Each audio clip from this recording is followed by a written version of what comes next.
ってきた。危ない。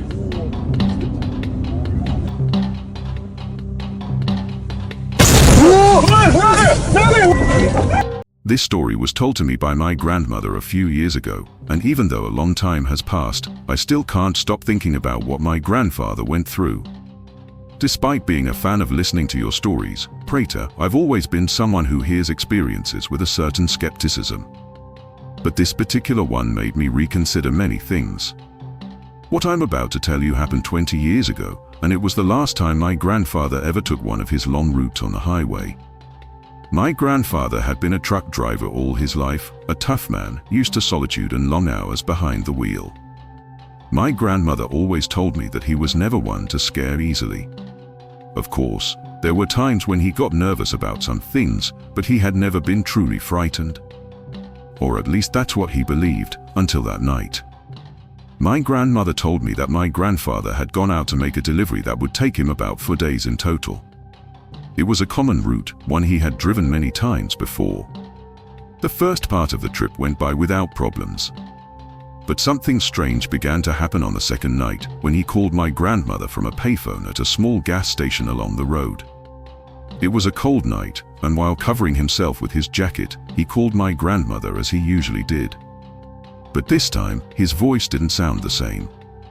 My grandmother noticed it immediately. It was as if he was frightened. He told her that ever since he had left the city, at every stop he made, whether to refuel, buy a coffee, or simply use the bathroom, he had noticed a woman. According to my grandfather, this woman never approached him or did anything unusual. She simply watched him from a distance, hidden in the shadows, dressed completely in black. At first, he thought it was just a coincidence, that maybe she was someone traveling the same route, or perhaps someone who lived near one of the stops. But when he saw her a second and third time, at different gas stations in towns separated by kilometers, something inside him grew uneasy. He never saw her face clearly, but he always knew she was watching him. That sensation of being observed followed him at every stop. And although she never moved toward him or spoke, her mere presence made him nervous. I remember my grandmother telling me that during that call, my grandfather said, with a trembling voice, "I don't know who that woman is, but she gives me a very bad feeling. She has such a heavy, negative energy. I feel something strange when I see her, like something bad is about to happen." As always, my grandmother tried to calm him down. She told him she would pray for him, that surely it was just a coincidence, maybe that he was tired and his mind was playing tricks on him. But my grandfather wasn't convinced. He repeated that he didn't feel right, that the woman, even though he couldn't see her clearly, gave off a vibe that filled him with fear. My grandmother said she had never heard him talk like that before, as if he truly feared this woman. After a while, she managed to calm him a little, telling him to rest and get home safely.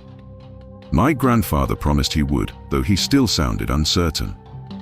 That was the last time my grandmother ever heard his voice alive. The next morning, she was awakened by a phone call. It was the police. They told her my grandfather had died in an accident that same night. In shock, she could barely process what they were saying. According to the report, my grandfather had lost control of his truck on a dangerous curve, gone off the road, and died instantly. There had been nothing anyone could do. For my family, his death was a heavy blow.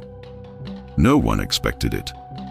My grandfather was always such a careful man, experienced, and that route was nothing new for him.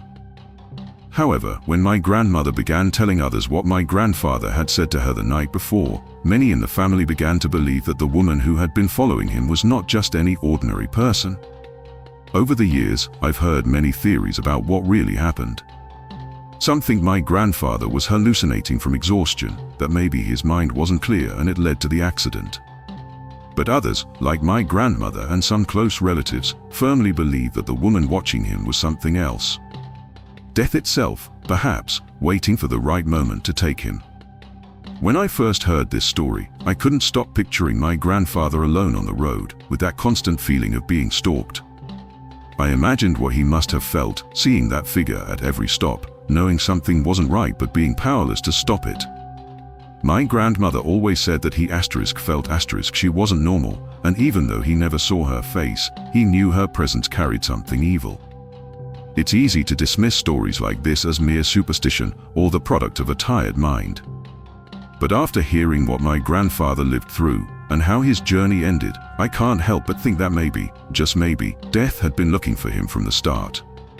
Perhaps that woman in black was a warning, a dark omen of what was to come. Even today, whenever I see an old payphone at a lonely gas station, I can't help but think of that call, of the fear my grandfather must have felt, and of the figure watching him from the shadows. I wonder if, in some way, he already knew what was going to happen, and if, in his final moments, he understood who that woman was, and why she had been following him. It's a story that left me with more questions than answers. But one thing is clear to me: sometimes, death shows itself in ways we cannot understand. I think partly because I still don't fully understand it, but today I feel it's time to share it with you, because I know there are things that simply have no explanation. It was an ordinary night. I had left the city early in the afternoon with a load I had to deliver to a town several hours away. The trip was going well, the road was quiet, the weather clear. And although night routes always make me a little tense, I felt calm. I had just a few hours left before reaching my destination, so I decided to stop at a small gas station on the edge of a town to stretch my legs and grab a coffee. As I was walking back to the truck, I ran into someone I didn't expect to see. It was Mata, a childhood friend of mine. Seeing him there shocked me. He was standing next to the gas station, leaning against a wall, staring at the ground. The first thing that caught my attention was his appearance. He looked exhausted, like he hadn't slept in days. His eyes were sunken, his clothes wrinkled. The strangest thing was that he said nothing when I approached. I greeted him with a smile, telling him I didn't expect to see him there. But he didn't answer. He only glanced at me sideways, without raising his head. Something about his gaze wasn't right. It wasn't the look of someone recognizing an old friend. There was something in his expression that deeply unsettled me. Still, I didn't want to press him. Maybe he was going through a rough time. So I offered him a ride. "Come on, Mata, I'll take you wherever you need to go," I told him. After a few seconds, he moved slowly toward the truck door and climbed in. For the first few minutes of the trip, I tried starting a conversation. I asked him how he was doing, what he was doing out there, if everything was all right. But Mata said nothing. He just stared straight ahead, his face still carrying the same look of anguish. Every so often, he let out a deep sigh, as if he were carrying a heavy burden he couldn't put into words. I figured maybe he just needed some space, so I let him be. But honestly, the situation was making me more nervous by the minute. A few kilometers later, I got a phone call. What happened next still makes my skin crawl. The phone rang, and without thinking much about it, I answered. On the other end was a woman's voice, and I recognized it immediately. It was Mariana, Mata's sister. "Is that you?" she asked with a broken voice. "Listen, I need you to know something. Mata was in an accident a few hours ago. They found him near town, but he's no longer with us." In that moment, the world seemed to stop. I couldn't process what I was hearing. I told her she must be mistaken, that Mata was right there, sitting beside me. I glanced at him out of the corner of my eye. He was still in the passenger seat, silent. But something was terribly wrong. When I turned my head fully to look at him, what I saw froze me in place. Mata's face, or what had been his face, had changed completely. His skin was deformed, his mouth twisted into an indescribable grimace of suffering. And his eyes were filled with a desperation that wasn't human. He was trying to say something, moving his lips as if he wanted to speak, but only guttural sounds came out. Groans, moans of unbearable agony. Not words, just failed attempts to scream, to beg for help. The terror I felt at that moment is something I'll never forget. My heart was racing, and without thinking, I let go of the wheel for just a second. That was the worst mistake I could have made. The truck swerved out of control, and before I knew it, we were headed straight for the trees at the side of the road. It all happened so fast, I had no time to react. The impact was brutal. The last thing I remember was the deafening sound of twisting metal and shattering glass. When I woke up, I was surrounded by police officers and paramedics. My head hurt more than it ever had, and I couldn't understand what had happened. The first thing I did was ask about Matter.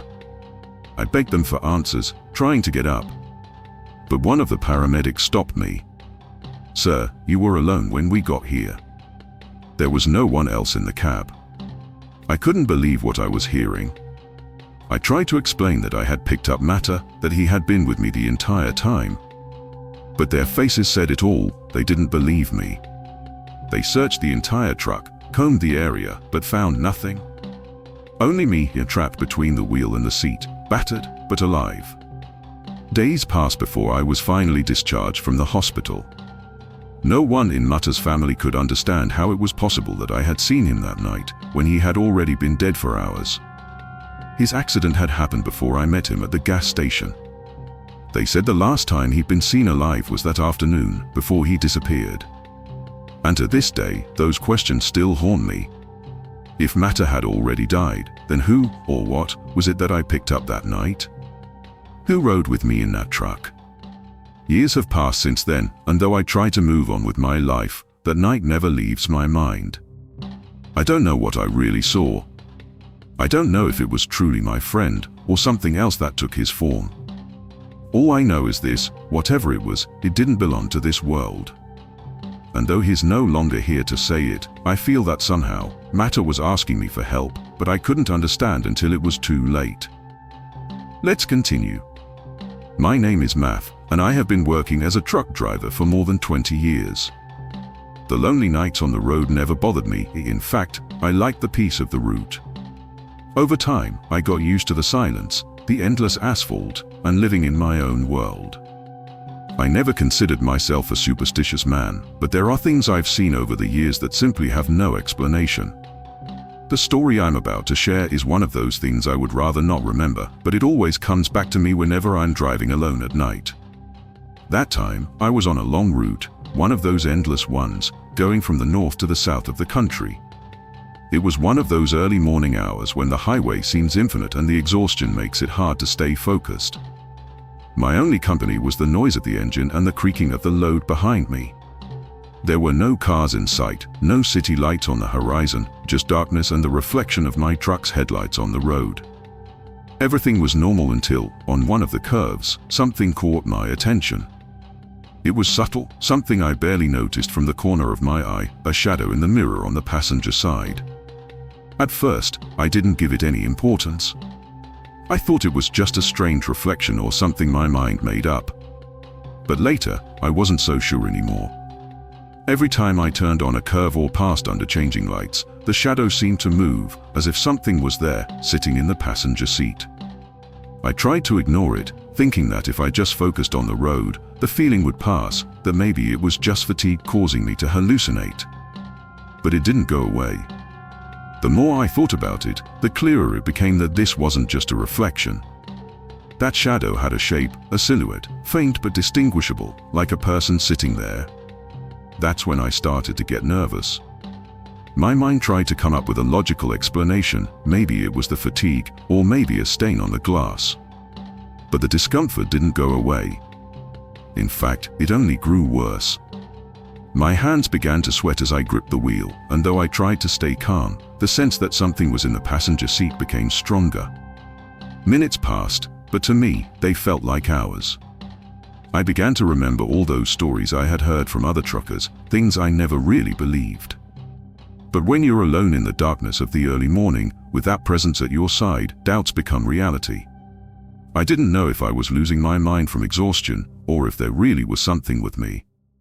And then, I heard it. A faint whisper, like someone speaking right beside me. At first, I couldn't make out the words. It was almost like a murmur. I didn't want to turn my head. Something deep inside told me that if I did, I would see something I wasn't prepared to face.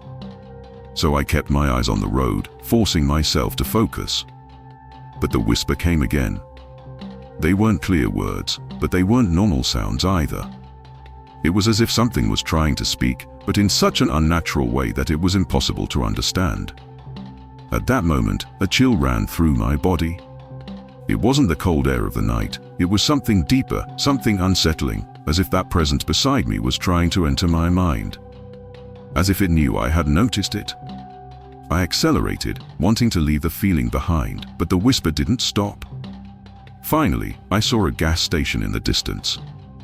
I pulled over as quickly as I could, jumped out of the cab, and breathed in the cold night air, trying to calm myself down. My heart was still racing, and I felt ridiculous for being so scared. Maybe, I thought, it was just my mind playing tricks on me. After a few minutes, when I felt a bit calmer, I decided I had to continue. I walked back to the truck and looked inside from outside. Everything looked normal. I opened the passenger door, and when I leaned in to check the seat, I froze. The seat was covered in marks, like stains, as if someone had been sitting there, dirty with soil or dust, leaving prints everywhere. At that moment, my whole body went cold. There was no logical explanation for it. I slammed the door shut, backed away from the truck, and went into the station store. I stayed there for a while, trying to rationalize what I had just seen. I didn't tell anyone. I didn't want them to think I was crazy. But deep down, I knew there had been something in that seat, something beyond my understanding. When I finally gathered the courage to return to the truck, I did so with a mix of fear and resignation. I knew I had to keep going, but I also knew I was no longer alone. I don't know what got into my truck that night. But ever since then, every time I take that road, I avoid looking at the passenger mirror. I don't want to know if the shadow is still there, if that presence still rides with me in silence. When I'm alone on the road at night, I can't help but wonder what that shadow really was. I've heard other drivers tell similar stories, but I always ignored them. Now, I can't stop thinking that maybe it was the soul of someone who died on that road. Someone who hasn't found peace. That's what I prefer to think. Because if it wasn't that, then the only other explanation is far worse, that it was some dark entity powerful enough to make me feel that unbearable unease. I don't know. The only thing I do know is that ever since that night, the road doesn't feel as peaceful as before. And every time the silence gets too heavy, I feel that presence is still there, watching me, filling the air with a dark, oppressive energy. Let's continue. My name is Matter, and I've been behind the wheel for more than 20 years, traveling all kinds of routes, from endless highways to dusty backroads in the middle of nowhere. I'm not afraid of long hours, the loneliness of the road, or the ghost stories you hear at every stop. Life as a trucker teaches you to keep your feet on the ground. But that night was different, and I still don't know if what I experienced was real. It all began on a particularly difficult day. Business wasn't going well. The company I worked for had been struggling financially for months, and several drivers had already been laid off. I knew my time was running out. Bills were piling up, and the bank had sent me a warning letter about my house. I was facing the possibility of losing everything. So when I got a call offering me a last-minute job, I accepted without thinking too much. It was quick money, double the normal rate. The client, a man with a calm yet mysterious voice, said he had a load that needed to be delivered urgently to a warehouse deep in the mountains.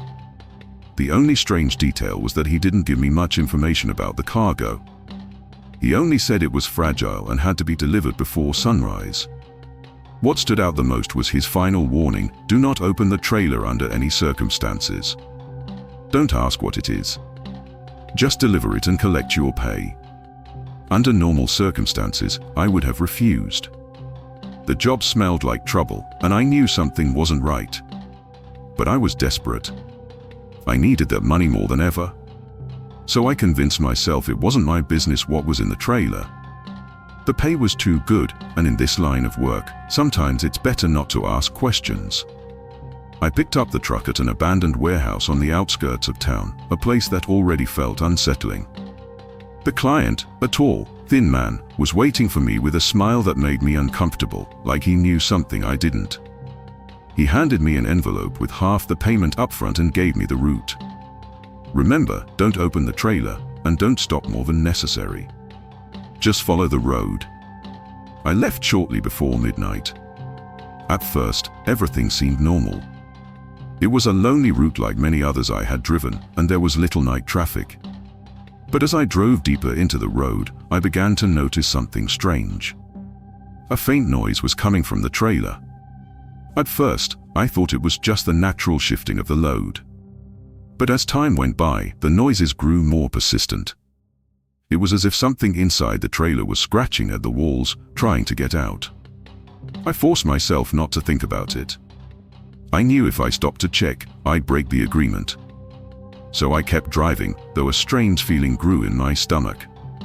I was alone on a dark road with a load I knew nothing about, and the air inside the cab felt heavy. The cold seeped into my bones even though the weather didn't justify it. Then came the whispers. At first, I thought it was just the wind slipping through a crack in the truck. But no, these murmurs sounded like words. Words I couldn't fully understand, yet they resonated in my head as if someone were speaking right next to me, almost in my ear. A couple of hours later, I decided to stop at a gas station. I needed coffee to stay awake. Besides, the noises from the trailer had become more intense, soft, rhythmic thumps, as if something inside was trying to get my attention. While fueling, I couldn't resist glancing at the trailer. From the outside, it looked normal, but the strange sensation didn't leave me. I went inside the store to get coffee, and the cashier, an older man, gave me a look that made me uneasy. "You coming from that direction?" he asked, pointing down the road I had just taken. I nodded, trying not to look nervous. "Be careful, son," he said. "That road doesn't always take you only where you think it does." I thanked him, though his words unsettled me even more. I got back in the truck, started the engine, and continued on my way. But the noises in the trailer didn't stop. The cold in the cab grew worse, and the whispers became clearer. I still couldn't understand the words, but the air carried anguish, real suffering. It wasn't until I reached a particularly sharp curve that the strangest thing happened. The truck's lights flickered, and for a brief second, I saw a shadow cross in front of the headlights. Someone, or something, was on the road. I slammed on the brakes, terrified, and froze, staring ahead. But there was nothing. Just the dark asphalt and the shadows of the trees. I shook my head, trying to focus. I must have been tired, worn out from the tension of the trip. But then I looked in the rearview mirror, and what I saw will stay in my mind forever.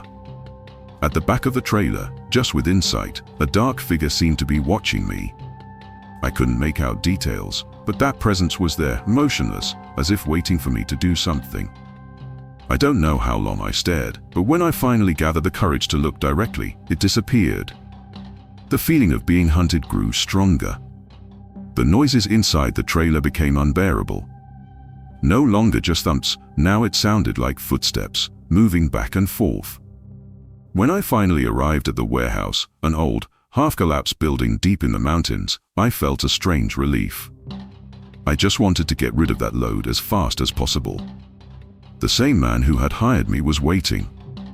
He was smiling again with that unsettling expression. "You heard her, didn't you?" he asked, still smiling. I froze. I hadn't told him anything about the noises. "Heard what?" I answered, trying to act indifferent. "The trailer. She gets restless during long trips," he said. "She?" I asked. The man just kept smiling and handed me the rest of the payment without another word. I didn't want to ask more. I didn't want to know. I got back in the truck and left as fast as I could. When I drove away from that warehouse, I felt a mix of relief and dread. I had done my job, collected my pay, and everything should have been fine. But it wasn't. That trip left me with more than money and a bad memory. In the weeks that followed, I couldn't stop thinking about the noises in the trailer, the whispers during the drive, and especially the figure I had seen in the mirror, that shadow watching me from the darkness. At first, I tried to ignore it. I wanted to convince myself it had all been an illusion, that my mind was just exhausted. But then strange things started happening. At night, in my house, I could hear the same knocks I had heard in the trailer. Sometimes, when I turned off the lights, I felt a presence in the room, like someone was watching me from the dark. The worst was one night when I was washing my face in the bathroom. I lifted my eyes to the mirror and, for a second, I saw something behind me, a dark figure, motionless, exactly like the one I had seen on the road. I didn't want to look again. I closed my eyes, took a deep breath, and when I opened them, it was gone. But the fear, that feeling that something was wrong, has never left me since. I know it sounds crazy, but I can't shake the impression that whatever was in that trailer didn't stay in the mountains. Something came back with me. Since that trip, I've turned down every suspicious offer, no matter how tempting. Money isn't everything, especially when you feel something is following you everywhere. Maybe what I carried that night wasn't just illegal cargo, not just some forbidden shipment. Maybe, without knowing it, I became the transporter of something much darker, something that doesn't belong in this world.